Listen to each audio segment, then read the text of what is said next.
Hello everyone, स्वागत है आप सभी का आज की एक और नई वीडियो में। मैं हूं आदर्श और आप देख रहे हैं आदर्श सर एमपी वाले। आज हम बात करेंगे class 12th flamingo book, English की फ्लेमिंगो बुक, जिसका चैप्टर फर्स्ट है। इसका नाम है द लास्ट लेसन और इसके राइटर है अल्फोंसे डाउटेड। अब मोस्टली स्टूडेंट्स को ये प्रॉब्लम आती है कि सर चैप्टर का जो नेम होता है और उसका राइटर का नेम होता है, अक्सर हम इसे एग्जाम के टाइम पर भूल जाते हैं। तो आज हम एक ट्रिक से इसे याद रखेंगे और आप विश्वास मानिए कि आप लाइफ टाइम इसे कभी भूल नहीं पाएंगे। देखिए, जैसे कि चैप्टर का नाम है द लास्ट लेसन। अब जैसे ही हमने बुक ओपन की, चैप्टर फर्स्ट, उसका नाम आया द लास्ट लेसन। बड़ा कंफ्यूजन हो गया कि भाई चैप्टर का जो पहला चैप्टर है उसी का नाम लास्ट लेसन, क्या इसके आगे और चैप्टर भी है या नहीं है। तो अब क्या हुआ, आजकल क्योंकि मॉडर्न जमाना है, हमें जो भी डाउट होता है वो सारे डाउट हम फोन से क्लियर करते हैं। तो हमने तुरंत फोन उठाया और उसमें सारे डाउट क्लियर किए। तो देखिए, सारे डाउट किससे क्लियर किए हमने? फोन से क्लियर किए। सारे डाउट फोन से क्लियर किए। तो ये रहे हमारे डाउट्स और ये क्लियर किए हमने सभी फोन से। तो इस तरह से हमारा इस राइटर का नेम याद रह जाएगा हमें, ऑल फोन से डाउटेड। जो चैप्टर का डाउट था वो सारा हमारा डाउट क्लियर हुआ ऑल फोन से, राइट। तो ये थी एक छोटी सी ट्रिक। चलिए चैप्टर को आगे बढ़ते हैं और देखते हैं कि इसमें क्या बात की गई है। तो सबसे पहले यहाँ पर हमने आपको 4 पार्ट्स में डिवाइड किया है, ठीक है। तो यह आपको जो स्क्रीन पे नजर आ रहे हैं ये है अल्फोंसे डाउटेड। ओके, अल्फोंसे डाउटेड का जो जन्म था वो 1840 में हुआ था। इनकी डेथ जो हुई वो 1897 में हुई थी। और अल्फोंसे डाउटेड एक French novelist and short story writer थे। अब यहाँ पर यह स्टोरी के बारे में एक छोटी सी बात लिखी गई है रिकैप में, इसे हम थोड़ा समझ लेते हैं। यहाँ लिखा हुआ है, The last lesson is a set in the days of the Franco-Prussian War 1870-71, in which the France was defeated by Prussian led by Bismarck. जो ये लास्ट लेसन है ये एक सेट है, एक कॉम्बिनेशन है उन दिनों की एक स्टोरी है जब फ्रांस को और प्रुसियन का युद्ध चल रहा था 1870 और 71 में, जिसमें फ्रांस हार गई थी और प्रुसिया जीत गई थी। और उस समय प्रुसिया के जो प्रेसिडेंट थे वो बिस्मार्क थे। जी हाँ, Prussia then consisted of what now are the nation of the Germany, Poland and the part of the Austria. और प्रूसिया उस समय एक ऐसा देश था जिसमें जर्मनी, पोलैंड और कुछ ऑस्ट्रेलिया का हिस्सा भी शामिल था। इस स्टोरी में फ्रांस की जो 2 डिस्ट्रिक्ट थी, यहां पर बताया गया है कि in this story the France district of Alsace and Lorraine have passed into the Prussian hand. इस स्टोरी में फ्रांस की डिस्ट्रिक्ट जो थी एल्सेस और लॉरेंस के बारे में बात की गई है, जो कि प्रूसियन के जीतने के बाद में प्रूसियन के हाथों में चली गई थी। And read the story to find out what effect this had on the life at school. और इस स्टोरी को पढ़ने के बाद आपको पता चलेगा कि आखिर जब पर्सियन के हाथों में ये लॉरेंस एंड एल्सेस, ये दोनों जब डिस्ट्रिक्ट इनके हाथों में गई तो स्कूल की लाइफ में क्या इफेक्ट पड़ा। तो चलिए आइए आज जानते हैं कि आखिर स्कूल में क्या हुआ था। तो यहां से हमारी स्टोरी शुरू होती है और ये मैं आपको टाइम टाइम पर एक छोटा छोटा रिकैप बताता रहूंगा ताकि स्टोरी आपको बोर ना लगे और आप स्टोरी को भूले नहीं। मतलब उसकी जो भी समरीज होगी वो आपको बहुत अच्छे से याद हो जाएगी। तो ये उन दिनों की बात होती है जब फ्रांस को और पर्सियन का वार चल रहा होता है 1870 और 71 में। इसमें फ्रांस को जो है वो हार जाता है, प्रूसिया जीत जाता है और वहां के जो प्रेसिडेंट होते हैं वो होते हैं बिस्मार्क। प्रूसिया जो आज जर्मनी है उसमें उस समय जो लगते थे वो जर्मनी का नेशन, पोलैंड और कुछ ऑस्ट्रेलिया का हिस्सा भी था। साथ में फ्रांस की जो डिस्ट्रिक्ट थी एल्सेस एंड लॉरेन, इन दोनों पर ही प्रूसिया का कब्जा हो चुका था। स्टोरी रिफ्लेक्ट करती है पेन को और इसमें दिखाया गया है उस लोगों के उस दुख को, उस दर्द को जो कि वहां के राजा ने उन्हें दिया। और किस रूप में दिया कि उनके सभी राइट्स को, जैसे कि पढ़ाई करने का राइट और बोलने का राइट, अब क्या पढ़ना क्या बोलना, अपनी भाषा को पढ़ना और अपनी भाषा में बोलने का अधिकार वहां के राजा ने उनसे छीन लिया था। इसी की दर्द को बयां करेगी ये आपकी स्टोरी। आगे देखते हैं पार्ट 1 में क्या बात हुई है। यहां पर हम 4 पार्ट में ये स्टोरी को डिवाइड किया है और इस 4 पार्ट में पार्ट 1, पार्ट 2, पार्ट 3, पार्ट 4, इन्हीं से आपके सभी क्वेश्चंस कंप्लीट होने वाले हैं। तो चलिए स्टोरी की स्टार्ट करते हैं। लिखा हुआ है, Franz started for school very late. Franz उस दिन स्कूल के लिए जाना शुरू करता है लेकिन वो काफी लेट हो चुका होता है। अफ्रेड ऑफ बीइंग स्कोल्डेड, और उसे डर लगता है कि उसे अब डांटा जाएगा क्योंकि उसके टीचर अब उसे डांटने वाले हैं। रीजन है कि M Hamel was to question them on participle. M Hamel Franz के टीचर हैं और वो एक इंग्लिश के टीचर हैं, तो उन्होंने क्वेश्चन दिए थे पार्टिसिपल के ऊपर जो कि उससे पूछे जाने थे, इसीलिए वो जाने में डर रहा था। और सेकंड रीजन था कि वो लेट भी हो गया था। ही thought of running away and spending day out of door. अब वो सोचता है क्यों ना भाग लिया जाए, यानी कि स्कूल ना जाया जाए, कहीं और भागा जाए और आज का दिन स्कूल से बाहर ही बिताया जाए। वार्म ब्राइट डे, और उस दिन का जो मौसम होता है वो बड़ा ही सुहाना होता है। चिरपिंग बर्ड्स, और चिड़िया जो है चहचहा रही होती हैं। पर्शियन सोल्जर ड्रिलिंग, और पर्शियन जो सोल्जर हैं वो वहां पर ड्रिलिंग कर रहे होते हैं, प्रैक्टिस कर रहे होते हैं, मार्च कर रहे होते हैं। And it was much more tempting than the rules for participle. और फ्रांस सोचता है कि ये सब कुछ बहुत ही सुहाना है, बहुत प्यारा है। टेम्पटिंग मीन्स होता है टू अट्रैक्ट समथिंग, तो ये पार्टिसिपल के रूल से तो काफी अच्छा है। बट आगे होता क्या है, he resisted the temptation and hurried off to school, लेकिन वो अपने इस इच्छा को मार लेता है और वो तुरंत स्कूल के लिए निकल पड़ता है। अब पार्ट 2 में क्या होता है, जो पार्ट 1 में हमने पढ़ा वहां से आपका एक आंसर बन चुका है। ओके, अब पार्ट 2 में क्या होता है कि there was a crowd in front of the bulletin board near the town hall. अब बुलेटिन बोर्ड के पास में एक भीड़ होती है, वहां टाउन हॉल के पास एक बुलेटिन बोर्ड होता है, वहां पर बहुत सारी भीड़ होती है। रीजन क्या है अभी स्टोरी में हम आगे जानेंगे कि बुलेटिन बोर्ड के बाद भीड़ क्यों थी। ओके, अब होता क्या है कि वॉचर होता है। वॉचर कौन है, एक ब्लैक स्मिथ है यहाँ पे, यानी कि लोहार है। वो फ्रेंड्स से कहता है, friends not go too fast, इतना जल्दी मत जाइए। अब देखिए बड़ी कमाल की बात है, फ्रांस तो ऑलरेडी लेट हो गया था स्कूल के लिए, लेकिन वॉचर उससे क्या कहता है, इतनी जल्दी जाने की जरूरत नहीं है, आप इतनी जल्दी मत जाओ। आई थॉट, आई मतलब यहां पर फ्रांस, तो I thought he was making fun of me, तो फ्रांस को लगता है शायद ये वॉचर मेरा मजाक बना रहा है। Usually there was a great bustle. अब अक्सर होता क्या है, जैसे ही फ्रांस कहता है कि मैं अक्सर जब भी स्कूल जाता हूं तो बहुत शोर शराबा होता है। ग्रेट बसल मीन्स होता है शोर शराबा होना, right, which could be here out in the street, और इतना शोर शराबा जिसे बाहर गली में भी सुना जा सकता है। And the opening of the closing of the desk, अब बच्चे क्या करते हैं, जो डेस्क लगी होती है, टेबल लगी होती है, उसे खोलते हैं, बंद करते हैं, उसकी इतनी तेज आवाज आती है कि उसे सुना जा सकता है। Lesson repeated in the unison, unison means होता है एक साथ सभी का बोलना। जैसे हम बचपन में जब स्कूल जाया करते थे तो हमें 2 का टेबल याद कराया जाता था, तो टीचर एक बार बोलते थे 2 1 जा 2, हम सभी क्लास के सभी बच्चे साथ में चिल्लाते 2 1 जा 2, राइट, उसी को बोला जाता है यूनिसन। तो लेसन्स रिपीटेड इन यूनिसन, और लेसन जो था उसे यूनिसन के साथ पढ़ाया जा रहा था, रिपीटेड किया जा रहा था, बहुत ही लाउड, वेरी लाउड, बहुत loud, with our hands over our ears to understand better. और जब ऐसा किया जाता था तो हम सभी अपने हाथों को अपने कानों पर रख लिया करते थे ताकि हम अच्छे से चैप्टर को समझ सकें।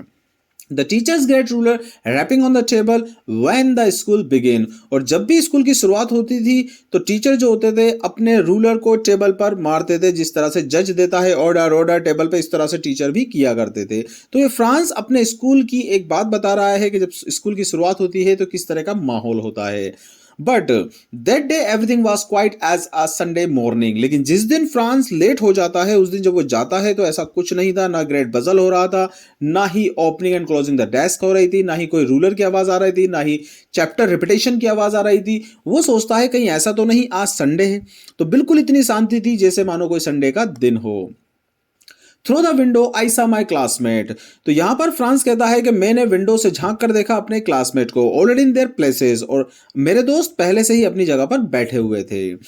अब वो यहां पर जब देखता है, क्या देखता है, M Hamel walking up and down with his terrible iron ruler under his arm, और देखता है कि एम हैमल जो कि उसके इंग्लिश के टीचर हैं वो वॉक कर रहे हैं, अप एंड डाउन जा रहे हैं, कभी ऊपर जाते कभी नीचे आते, यानी स्टेयर्स वाली इनकी क्लास है तो कभी ऊपर जाते कभी नीचे आते, और अपना जो रूलर है वो टेबल पर नहीं मार रहे हैं बल्कि अपने आर्म पर लगाकर वो घूम रहे हैं।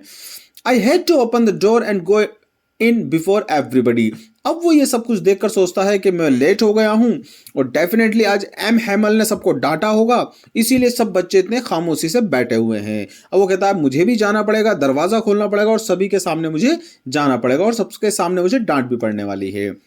You can imagine how I blushed and how frightened I was, आप इमेजिन कर सकते हो कि मुझे किस तरह से शर्म आ रही थी। ब्लश्ड मीन्स होता है शर्म के मारे गाल लाल हो जाना, तो आप इमेजिन कर सकते हो मैं कितना शर्मा रहा था, मुझे कितना डर लग रहा था उस वक्त। आगे कहता है बट नथिंग हैपेंड, लेकिन आप शॉक्ड हो जाओगे जानकर के ऐसा कुछ नहीं हुआ। M Hemal saw me, M Hamel ने मुझे देखा, एंड सेड वेरी काइंडली, और बड़े प्यार से मुझसे कहा, go to your place quickly little friends. और एम हेमल ने क्या कहा, जाओ जल्दी से और अपनी जगह पर बैठ जाओ छोटे friends. We were beginning without you, और वो कहते हैं हम अब बस तुम्हारे बिना ही क्लास की शुरुआत करने वाले थे। आई jumped over the bench and set down at my desk, और मैं जल्दी से कूदा बेंच के ऊपर और अपनी डेस्क पर जाकर बैठ गया। Not till then when I had got a little over my fright, और तब तक मैंने सर नहीं उठाया जब तक कि मेरा अपना घबराहट मेरा खत्म नहीं हो गया। अब यहां से बात करते हैं पार्ट 3 की। अपने आंसर भी याद कर पढ़ते जाइएगा, जो हम आपको यहां पर सिखा रहे हैं पार्ट 1 पार्ट 2 में, वो आपके आंसर ही है एक्चुअली। ओके, आगे चलते हैं। I saw that our teacher had beautiful green coat. अब वो फ्रांस क्या देखता है कि जैसे ही वो देखता है, अपनी निगाह उठाता है, तो उसके जो एम हैमल टीचर होते हैं वो एक खूबसूरत सा ग्रीन कोट पहने होते हैं। अब आगे बताता है हिज फ्रिल्ड शर्ट, उनकी जो शर्ट होती है वो उस पर कुछ फूल पत्तियां बनी होती है, and a black little black silk cap, और एक छोटा सा सिल्क का कैप पहने होते हैं, ऑल एम्ब्रॉयडर्ड, और उस कैप पर फूल पत्ती से जरी हुई रहती हैं, that he never wore except on inspection and the prize day. और वो कहते हैं कि इस तरह के ड्रेस वो कभी नहीं पहनते सिवाय 2 दिन के अलावा। पहला दिन वो जब वो इंस्पेक्शन होती है स्कूल में, यानी कोई जांच करने आता है तब, या फिर कोई प्राइज डे होता है स्कूल में तब। Beside the whole school seemed so strange, और कहता है कि ये तो अजीब चीज मेरे लिए थी कि मेरे टीचर ने ब्यूटीफुल ग्रीन कोट पहना हुआ था, फ्रिल्ड की शर्ट पहनी हुई थी, लिटिल ब्लैक सिल्क कैप पहना हुआ था, साथ में ये चीजें वो जब तब करते हैं जब इंस्पेक्शन होती है, प्राइज डे होता है। इसके अलावा चौंकाने वाली दूसरी बात यह थी कि पूरा स्कूल बहुत ही अजीब नजर आ रहा था, एंड सोलेमन, सोलेमन मीन्स होता है सैड, नजर आ रहा था, right.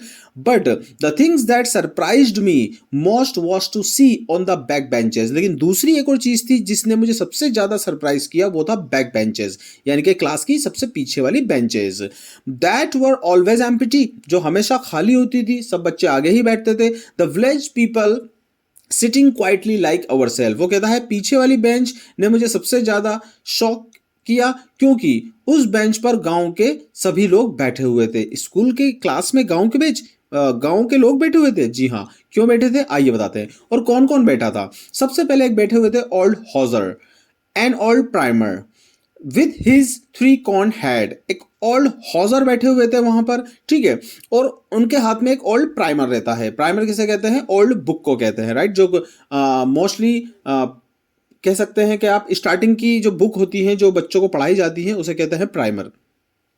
With is 3 corn hat, और उन्होंने एक हैट लगाया हुआ 3 कोने वाला।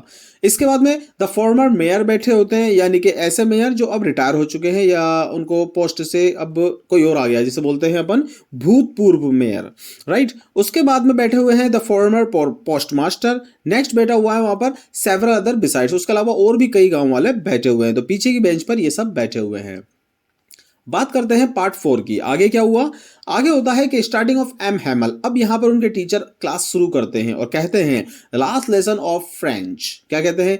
आज का हमारा फ्रेंच लैंग्वेज में ये लास्ट लेसन है। तो यहां से आपको समझ में आया होगा कि इस चैप्टर का नाम फ्रेंच क्यों है, क्योंकि फ्रेंच लैंग्वेज का, सॉरी फ्रांच क्यों नहीं है, द लास्ट लेसन क्यों है, क्योंकि आज उनके फ्रेंच लैंग्वेज का लास्ट लेसन है ये। इसके बाद यहां पर फ्रेंच नहीं पढ़ाई जाएगी। क्यों नहीं पढ़ाई जाएगी? क्योंकि प्रूसियन ने यहां पर कब्जा कर लिया है, राइट। अब वो कहते हैं hence for only German will be taught, और आज की बात सिर्फ और सिर्फ आपको जर्मन भाषा पढ़ाई जाएगी।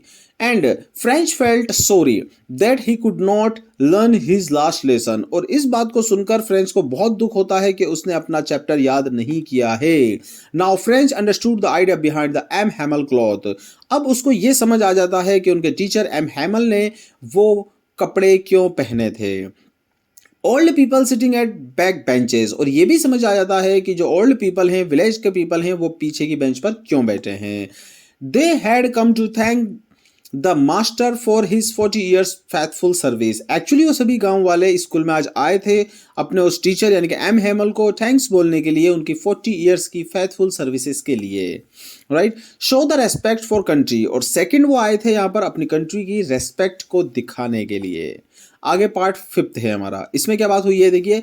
While I was thinking for of all this, और जब मैं इन सभी चीजों के बारे में सोच रहा था, I heard my name called, इतने में मुझे अपना नाम सुनाई दिया। It was my turn to recite, और अब ये मेरा टर्न था, अब मुझे किताब पढ़नी थी। रिसाइट मीन्स होता है उसको पढ़ना, किसी भी चीज को दोहरा के पढ़ना। Say the dreadful rule of the participle all through very loud and clear and without any mistake, और मैं भी बस खड़ा होकर सारे रूल्स पार्टिसिपल के एक सांस में मैंने बोल दिए, वो भी बहुत लाउडली, बहुत ही क्लियरली, बिना किसी मिस्टेक के। But I got mixed up on the first word and stood there, लेकिन मैंने बहुत सारी चीजें उसमें फर्स्ट वर्ड को मिक्स कर दिया था, और लेकिन मैं वहां पर खड़ा था। इतने में जो मेरी खड़े होने की कंडीशन थी, यहाँ बताता है कि holding on my desk my heart beat and not daring to look up, और मैंने अपने डेस्क को पकड़ा हुआ था क्योंकि मैं घबरा रहा था और मेरी हार्ट बीट बहुत तेज हो रही थी, और मुझे इतना डर लग रहा था कि मैं हिम्मत भी नहीं कर पा रहा था कि निगाह उठाकर अपने टीचर को या ऊपर मैं देख पाऊं। आई हियर्ड मिस्टर हैमल से टू मी, इतने में मैंने सुना मिस्टर हैमल ने मुझसे कहा, I will not scold you, मैं तुम्हें नहीं डांटूंगा friends. I have plenty of time, I will learn it tomorrow, और अब यहाँ पर फ्रेंच कहता है कि मुझे अक्सर लगता था बहुत समय है अभी, तो पढ़ लेंगे, फिर कल याद कर लूंगा। उसके बाद एम हैमल बताते हैं कि parents prefer to put to you work on a farm और me at mill so as to have a little money more, और यहाँ पर एम हैमल कहते हैं कि पेरेंट्स भी तुम सभी लोगों को काम के लिए भेजा करते थे, कभी फार्म में कभी मिल्स में, ताकि थोड़ा एक्स्ट्रा पैसा कमा सके। And have I not often sent you to water my flower instead of learning your lesson, M Hamel कहते हैं, क्या मैंने कभी तुम्हें नहीं भेजा पानी लाने के लिए, मेरे फ्लावर में जाकर पानी देकर आओ, इसकी बजाय कि मैं तुम्हें याद करने देता हूं। फिर बताते हैं, and when I wanted to go fishing did I not just give you a holiday, और फिर वो कहते हैं, क्या जब मैं कभी मछली पकड़ने जाना चाहता था तो क्या मैंने तुम्हें छुट्टी नहीं दी। एक्चुअली यहाँ पर मैं आपको बता दूं बात क्या चल रही है, कि जब फ्रेंड्स को ऐसा रिग्रेट होता है कि मुझसे बहुत बड़ी गलती हुई, मैंने अपनी लाइफ में नहीं पढ़ा और आज के बाद मैं अपनी भाषा नहीं पढ़ पाऊंगा क्योंकि फ्रेंच आज के बाद से बैन होने वाली है, तो उसको बड़ा रिग्रेट फील होता है, बहुत दुख होता है, और वो कहता है काश मैं याद कर लेता, मैं हमेशा बहाने बनाता गया। तो एम हैमल इस बात पे कहते हैं कि सिर्फ गलती तुम्हारी नहीं है फ्रेंच, इसमें गलती मेरी भी है। तो सबसे पहले वो गलती बताते हैं अपने पेरेंट्स की, कि कुछ गलती पेरेंट्स की भी होती है। तो पेरेंट्स क्या करते हैं, बच्चों को काम पे लगा देते हैं, फॉर्म में भेज देते हैं, मिल्स में भेज देते हैं काम करने के लिए, सिर्फ इसलिए कि वो थोड़ा सा और पैसा कमा सकें। फिर बताते हैं वो अपनी गलती, मेरी भी गलती है, क्या मैंने तुमसे कभी नहीं कहा कि जाओ मेरे गार्डन में और फूलों में पानी डाल कर आओ, इसके बजाय कि मैं तुमसे कहता कि बैठो और याद कर लो। क्या मेरी गलती नहीं है, क्योंकि जब भी मुझे फिशिंग करने जाना होता था, मछली पकड़ने जाना होता था, मैं अक्सर तुम्हें छुट्टी दे दिया करता था। तो गलती हम सब की है, तो वो इस बात पर रिग्रेट करते हैं, पछताते हैं और ब्लेम देते हैं खुद को भी, राइट, और पेरेंट्स को भी। चलिए आगे चलते हैं, आगे की स्टोरी में है, मिस्टर हैमल वॉज सिटिंग मोशनलेस, और ये सब कुछ होता है, फिर उसके बाद मोशनलेस होकर एम हैमल बैठ जाते हैं। मोशनलेस का मीन्स होता है विदाउट एनी मूवमेंट, बिना हिले डुले वो जाकर बैठ जाते हैं।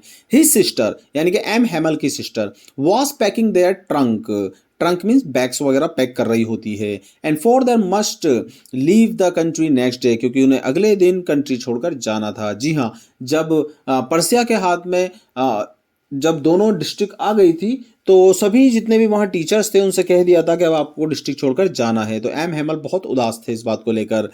Old Hauser had put on his spectacles and holding his primer in both hand was crying, और जो ओल्ड हॉजर जो था वो पीछे बैठा हुआ था, उसने अपने चश्मे को अपने एक हाथ उतारा, राइट, सॉरी पहना, had put on his spectacled, put on means पहनना, राइट, तो उसने अपने चश्मे को पहना और प्राइमर यानी कि वो प्राइमरी क्लास की बुक, सबसे पहली बुक जो बच्चों को पढ़ाई जाती है, राइट, जो उससे हम लैंग्वेज सीखते हैं अपनी, उस बुक को अपने दोनों हाथों से पकड़ा और जोर जोर से वो रो रहा था।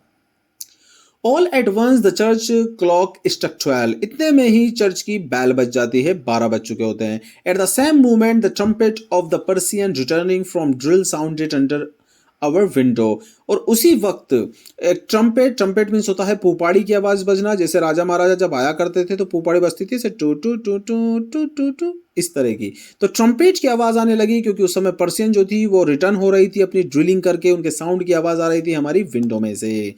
M Hamel stood up very pale in his chair. इतने में ही एम हैमल हमारे टीचर खड़े होते हैं, उनका चेहरा लटका हुआ रहता है, वो अपने चेयर से खड़े हो जाते हैं। M Hamel wanted to speak, अब वो हमसे कुछ कहना चाहते थे, बट कुड नॉट, लेकिन वो बोल नहीं पाए। He return to the blackboard, वो सिर्फ ब्लैक बोर्ड की तरफ मुड़ते हैं। took a piece of chalk, और एक चौक का टुकड़ा लेते हैं। he wrote as large as he could, और वो बड़े बड़े अक्षरों में उस बोर्ड पर लिख देते हैं। और क्या लिखते हैं? फ्रेंच भाषा में लिखते हैं विवा ला फ्रेंच, यानी कि फ्रांस जिंदाबाद। उसके बाद then he stopped and leaned his head against the wall, उसके बाद वो रुक जाते हैं और अपना सर दीवार पर टिका लेते हैं। जी हाँ, लीन्ड मतलब होता है अपने सर को दीवार पर टिका लेना। And without a word he made a gesture to us with his hand, और बिना कोई शब्द बोले वो अपने हाथ से इशारा करते हुए हमसे कहते हैं school is dismiss, you may go. बस अब स्कूल खत्म हुआ, आप लोग जा सकते हैं। अगर आपको वीडियो पसंद आई हो तो वीडियो को लाइक कीजिएगा और चैनल को सब्सक्राइब कीजिएगा।